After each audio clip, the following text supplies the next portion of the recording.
গোপাল হেলাই কলম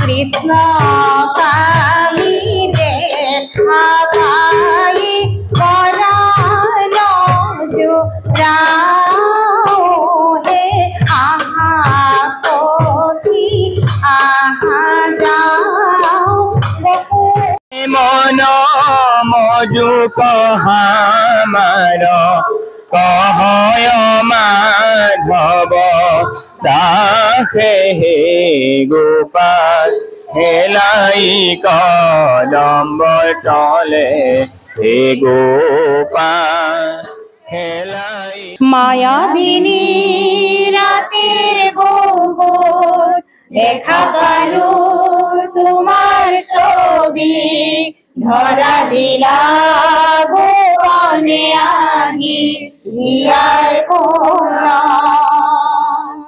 তুমি যে মোর বুকান মনত নিয়ৰৰে চেঁচা টোপাল নামি অহা ৰদৰে নৈ মোৰ দেহৰ প্ৰতি পুৱা ধুমুহাৰ সতে মোৰ বহু যুগৰে নাচোন এবাৰো সঁচা মোৰ বহু দিনৰে আপোন নিজাৰৰ মানুহ হে ভাবো তোমাৰ বুকুত মায়াবিনী ৰাতিৰ বুকুত দেখা পালো তোমাৰ ছবি ধৰা দিলা গোপনে আহি হিয়াৰ কোলা তুমি যে মোৰ বুকান মনত নিয়ৰৰে চেঁচা টোপাল নামি অহা ৰদৰে নৈ মোৰ দেহৰ প্ৰতি পুৱা ধুমুহাৰ সতে মোৰ বহু যুগৰে নাচোন এধাৰো সঁচা মোৰ বহু দিনৰে আপোন নিজানৰ গান মোৰ এই হ'ব ভাবো তোমাৰ বুকুত প্ৰথমতে গুৰুজনালৈ সেৱা জনাইছোঁ আৰু ইয়াৰ পাছতে অসমীয়াৰ হিয়াৰমঠু যুৱজয়ী শিল্পী আমাৰ প্ৰাণৰ শিল্পী জুবিন গাৰ্গদেৱলৈ আমি আমাৰ শ্ৰদ্ধা নিবেদন কৰিছোঁ। দিখৌমুখ মিলিত শিল্পী সমাজ 1963 চনতে প্ৰতিষ্ঠা হৈছিল।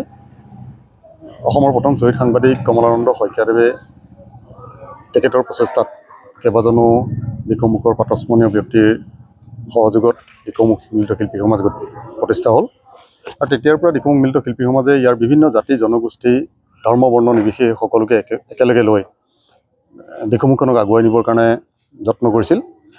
সামাজিক সাংস্কৃতিক আধ্যাত্মিক সকলো দিশতে দিখৌমুখৰ উত্তৰ প্ৰজন্ম যাতে কেনেধৰণে আগুৱাই যাব পাৰে তাৰ কাৰণে সকলোৱে যুগ যুগ ধৰি প্ৰচেষ্টা চলাই আহিছে। 1985 চনত ইয়াত শ্ৰী শ্ৰীকৃষ্ণ ৰাস মহোৎসৱ সংযোজন হ'ল আৰু তেতিয়াৰ পৰা একাধাৰে শ্ৰী শ্ৰীকৃষ্ণ ৰাস মহোৎসৱ অনুষ্ঠিত কৰি এইবাৰ আমি 41 সংখ্যকত আমি ভৰি দিছোঁ। আমাৰ সকলোৰে কাৰণে অতি দুখৰ বিষয়, আমাৰ প্ৰাণৰ শিল্পী অসমীয়াৰ হিয়াৰমঠু জুবিন গাৰ্গ ডাঙৰীয়া এটা সন্দেহজনক ৰহস্যজনক এটা ঘটনাত পতিত হৈ পেলাই তেখেতে পৰলোকগামী হ'বলগীয়া হ'ল। আৰু এইবাৰ যোৱাবাৰ যিটো ৰাসৰ উৎসাহ আৰু উদ্দীপনা আছিল, তেখেতৰ মহাপ্ৰয়াণৰ পাছত সমগ্ৰ অসমতে আৰু এই দিখৌমুখতো শোকৰ ছাঁ পৰিছে। অনুষ্ঠানটো যেনেধৰণে জাকজমককৈ আমি অনুষ্ঠিত কৰাৰ চিন্তা চৰ্চা আগতে আছিল, গতিকে ইয়াত কিছু পৰিমাণে হ'লেও ম্লান হৈছে।